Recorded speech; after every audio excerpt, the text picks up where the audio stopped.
नमस्कार दोस्तों, मैं एस्ट्रो वंदना आपके अपने यूट्यूब चैनल पर। कैसे हैं आप लोग? क्या आपको खुशियां चाहिए? तो देखते हैं क्या है आज का सटीक उपाय। दोस्तों, निर्जला एकादशी के दिन भूल कर भी ना करें यह गलतियां। कौन सी गलती आपको नहीं करनी है निर्जला एकादशी पर? तो दोस्तों, आप लोग व्रत रखते हैं, निर्जला रखते हैं, काफ़ी लोग निर्जला नहीं भी रखते हैं, तो वो आपके स्वास्थ्य के ऊपर है। अगर आप रख सकते हैं तो रखिए, वरना आप फलाहार कर सकते हैं और दूध पी सकते हैं। ऐसा ना हो कि आपने निर्जला रख लिया और दूसरे दिन आपको हॉस्पिटल में जाना पड़े। देखिए, अपने स्वास्थ्य के अनुसार आप ये व्रत रखिए। भगवान को आस्था चाहिए, भगवान आस्था और आपकी भक्ति के भूखे होते हैं। वह देखते हैं कि मेरा भक्त कितने, अगर आप भी अपने शरीर से ज़्यादा कष्ट करते हैं तो भगवान को भी यह चीज़ पसंद नहीं आती है कि आप कष्ट में हो और आपका शरीर काम नहीं कर रहा है और आप निर्जला फिर भी रखे हुए हो। आप रख सकते हैं तो रखिए, नहीं रख सकते हैं तो आप फलाहार कर सकते हैं, दूध पी सकते हैं और अन्न ग्रहण नहीं करना है बस इस दिन।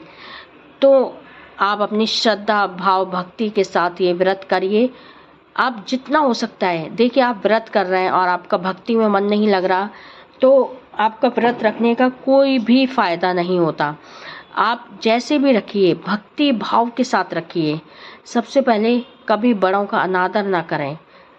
उस दिन हो सके जो आपकी आस्था हो आप दान करें, वस्त्र दान करें, फल दान करें, इसमें जल दान करें, छोटी सी एक मटकी दान करें और शक्कर दान करें, गेहूं दान कर सकते हैं, वस्त्र हल्के वस्त्र दान कर सकते हैं। आप जितना हो सकता है, जो आपकी श्रद्धा में हो, आप वह चीज़ें दान करिए और भगवान के मंदिर जाइए। जिसको ज़रूरत हो उसको दान करिए, वरना आप मंदिर में जाकर दान कर सकते हैं। एकादशी का मतलब ये नहीं, एकादशी भगवान विष्णु को प्रिय एकादशी व्रत है। अगर एकादशी के व्रत में उनका कोई भक्त कष्ट भोग कर यह व्रत करता है तो आपका यह व्रत पूर्ण नहीं माना जाता है। व्रत कोई भी हो, अगर आपको उल्टियाँ होती हैं तो वह व्रत खंडित हो जाता है। इसीलिए आपको अपने स्वास्थ्य को देखते हुए व्रत रखना है। निर्जला एकादशी व्रत आप पूरे साल की एकादशी न रखते हुए अगर आप यह एकादशी का व्रत करते हैं तो आपको पूरे साल की एकादशी व्रत का फल मिलता है। लेकिन ग्रंथों में यह भी है कि आप कष्ट भोगते हुए इस व्रत को ना करें। काफ़ी लोग हैं व्रत रखते हैं जो पूरे साल की एकादशी का व्रत रखते हैं, निर्जला नहीं रखते हैं, फलाहार करते हैं, दूध पीते हैं, जल पीते हैं, लेकिन उनकी भक्ति है, भगवान भक्ति देखते हैं, आपका समर्पण देखते हैं। यह नहीं कि आप निर्जला एकादशी व्रत रखे हुए हैं, आप एक बिस्तर पर लेटे हुए हैं, कोई कार्य नहीं करना है, चक्कर आ रहा है, लेकिन हमने निर्जला व्रत रखा है, लेकिन आपकी श्रद्धा भगवान में नहीं जा रही है, आप भगवान का नाम जप नहीं ले कर पा रहे हैं, तो आपका ऐसा निर्जला व्रत करने का कोई भी फायदा नहीं है। जितना हो सकता है आप भगवान का नाम जप करिए, माता लक्ष्मी का नाम जप करिए, भगवान विष्णु का नाम जप करिए। आप ये मंत्र भी कर सकते हैं, कृष्णाय वासुदेवाय हरे परमात्मने प्रणतः कलेशनाशाय गोविंदाय नमो नमः।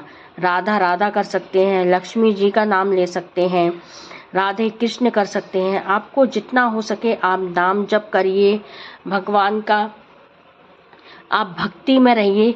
लेकिन कोई भी व्रत हो आप श्रद्धा के साथ रखिए, भक्ति के साथ रखिए, दान करिए। आपसे जो हो सकता है वो दान करिए। इसमें फल का विशेष महत्व है। आप आम दान कर सकते हैं, तरबूजा दान कर सकते हैं, खरबूजा दान करिए। लेकिन कोई भी व्रत हो, व्रत का एक विशेष नियम होता है कि घर में कलेश नहीं होना चाहिए, किसी से अपशब्द नहीं बोलने चाहिए। कोई भी आप व्रत रखते हैं और घर में किसी भी चीज़ पर कलेश होता है तो वो व्रत खंडित माना जाता है। उस घर में माता लक्ष्मी ही वास नहीं करती हैं, तो व्रत रखने से क्या फल मिलता है? जितना हो सके एक दूसरे की इज्जत करिए, बड़ों का सम्मान करिए। कुछ भी नहीं करना है, आप चुप रहिए। जितना हो सकता है व्रत वाले दिन मौन रहना चाहिए। जितने शब्द बोलो प्यार के बोलो, अच्छे शब्दों का प्रयोग करो, गाली गलौज नहीं करनी चाहिए। लेकिन जिस किचन में आप एकादशी का अगर व्रत करते हैं और आपकी किचन में अगर अंडे या मांस मदिरा का प्रयोग होता है तो आप उन बर्तनों का कभी प्रयोग न करें। शास्त्रों में तो यह लिखा गया है कि उस रसोई का भी प्रयोग नहीं करना चाहिए। लेकिन अगर आपकी मजबूरी है तो आप लेकिन उन बर्तनों का प्रयोग न करिए जिसमें आप अपना फलाहार बनाते हैं। आप अपने व्रत के फलाहार के बर्तनों को अलग कर सकते हैं, अलग रख सकते हैं और अपना व्रत निष्ठा के साथ कर सकते हैं। ज़रूरी नहीं, आपसे बैठा नहीं जा रहा कि आप मंदिर के आगे घंटों बैठे हैं, आपसे पूजा नहीं हो पा रही है, कोई बात नहीं है। आप जो नियम है उन्हें पालन करिए। आपको एकादशी के व्रत के दिन अन्न ग्रहण नहीं करना चाहिए। मंदिर जाना है मंदिर जाइए, नाम जप करना है जितना हो सकता है आप नाम जप करिए, श्रद्धा के साथ करिए। दूसरा, आप पंखा दान करिए, हवा करने वाला पंखा होता है। विशेष दान जो करना है आपको, छोटी मटकी दान करनी है, शक्कर दान करनी है, पंखा दान करना है। आपसे इनमें से जो हो सकता है वह करिए, कंपलसरी नहीं है, ज़रूरी नहीं है कि किसी पे इतना नहीं हो रहा है लेकिन उसे दान करना है। तो आप तरबूजा दान कर सकते हैं, खरबूजा दान कर सकते हैं। कुछ भी दान नहीं कर सकते तो भगवान का दिल से नाम लीजिए, श्रद्धा भाव के साथ व्रत रखिए, समर्पण भाव के साथ व्रत रखिए। दूसरा, आपके घर में अगर रामा तुलसी हैं, श्यामा तुलसी हैं, आंवले के पेड़ पर आपको क्या करना है, अगर आपके घर में आंवले का पेड़ है तो एकादशी के दिन उस जल में हल्दी डालकर आप आंवले के पेड़ पर जल चढ़ाइए। भगवान विष्णु बेहद प्रसन्न होते हैं। एक दीपक जलाइए, जल आपको सुबह चढ़ाना है। स्नान करके पूजा करने के बाद आपको आंवले के पेड़ की जड़ में हल्दी डालकर जल चढ़ाइए, धूप बत्ती लगाइए, दीपक लगाइए और श्रद्धा भाव के साथ अपनी प्रार्थना करिए। जो भी आपके मन में प्रार्थना है आप वो कर सकते हैं। आंवले का पेड़ नहीं है, आप तुलसी माँ के नीचे दीपक जलाइए। दोस्तों, सबके घर में रामा तुलसी ज़रूर होती हैं। रामा तुलसी के साथ जितना हो सकता है आप श्यामा तुलसी लगाइए। श्यामा तुलसी कुछ मेहरून से कलर की, कत्थई से कलर के पत्ते होते हैं। आप श्यामा तुलसी ज़रूर लगाइए अपने घर में। कृष्ण जी को बेहद पसंद है श्यामा तुलसी। रामा तुलसी और श्यामा तुलसी दोनों ही तुलसियाँ आपके घर में होनी चाहिए। जिस घर में तुलसी बार बार सूख जाती है उस घर में पितृ दोष होता है, इसीलिए अपने घर में आपको तुलसी ज़रूर लगानी चाहिए। अगर आपको कभी कोई बहुत ही भयानक सपना आता है, आप डर जाते हैं और आप काफ़ी घबरा जाते हैं या बहुत दुखद सपना अगर आपको आता है तो आप सबसे पहले सुबह उठ के किसी को भी मत बताइए। आप तुलसी माँ के पास जाइए जहाँ आपका गमला है या ज़मीन में लगी हैं और उन्हें अपना सपना बताइए। तुलसी माँ सारे कष्ट हर लेती हैं और जो सपने से अनिष्ट होने वाला होता है वो आपके साथ कभी नहीं होता है। इसीलिए कभी कोई गलत सपना आए तो आप तुलसी माँ को अपना सपना सुबह उठते ही सबसे पहले बताइए। आपके घर में शमी का पेड़ ज़रूर होना चाहिए।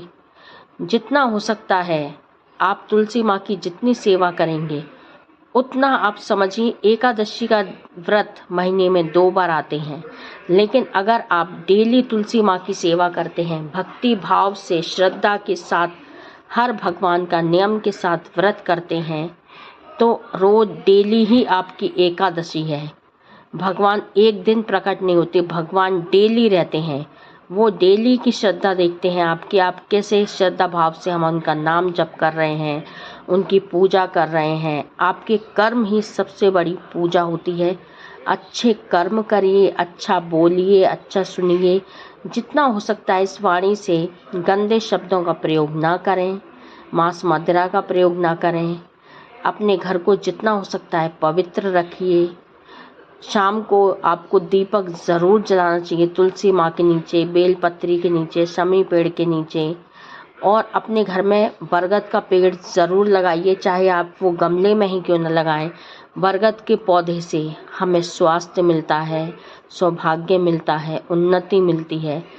एक गमले में आपके घर में एक बरगद का पौधा ज़रूर होना चाहिए। और दोस्तों, इसी के साथ आपको नई जानकारियों के साथ एक नए ब्लॉग के साथ फिर मिलते हैं। आप एकादशी व्रत के नियमों का पालन ज़रूर करें। हो सके तो आप करिए, नहीं हो सकता है तो आप फलाहार कर सकते हैं और जल पी सकते हैं। आपकी श्रद्धा से भगवान प्रसन्न होते हैं, ना कि आपके शरीर को कष्ट देकर भगवान प्रसन्न होते हैं। तो दोस्तों, इसी के साथ मैं एस्ट्रो वंदना आपसे विदा लेती हूँ। नई जानकारी के साथ, नए उपायों के साथ, फिर से एक नए ब्लॉग के साथ आपसे फिर मिलते हैं। नमस्कार दोस्तों।